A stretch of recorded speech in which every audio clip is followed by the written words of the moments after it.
Here's today's In Touch devotion.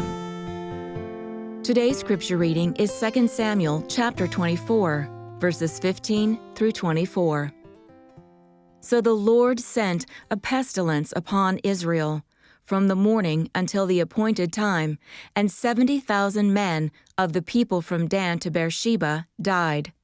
When the angel stretched out his hand toward Jerusalem to destroy it, the Lord relented from the calamity and said to the angel who destroyed the people, "It is enough. Now relax your hand." And the angel of the Lord was by the threshing floor of Araunah the Jebusite. Then David spoke to the Lord when he saw the angel who was striking down the people and said, "Behold, it is I who have sinned, and it is I who have done wrong. But these sheep, what have they done? Please let your hand be against me and against my father's house." So Gad came to David that day and said to him, "Go up, erect an altar to the Lord on the threshing floor of Araunah the Jebusite." David went up, according to the word of Gad, just as the Lord had commanded. Araunah looked down and saw the king and his servants crossing over toward him, and Araunah went out and bowed his face to the ground before the king. Then Araunah said, "Why has my lord the king come to his servant?"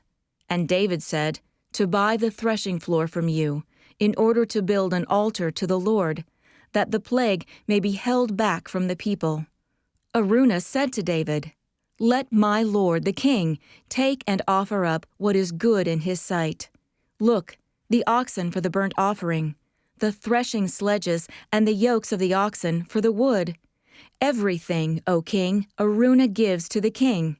And Araunah said to the king, "May the Lord your God accept you." However, the king said to Araunah, "No, but I will surely buy it from you for a price. For I will not offer burnt offerings to the Lord, my God, which cost me nothing." So David bought the threshing floor and the oxen for 50 shekels of silver. When David wanted to build an altar to the Lord, Araunah the Jebusite wanted to give him land, oxen, and all the items he would need.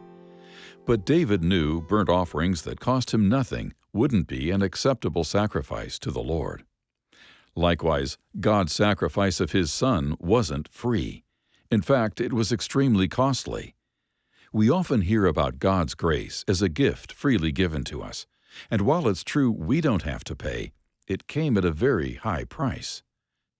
In response to God's generous gift of forgiveness, those of us who have received it should offer Him our best gifts as well.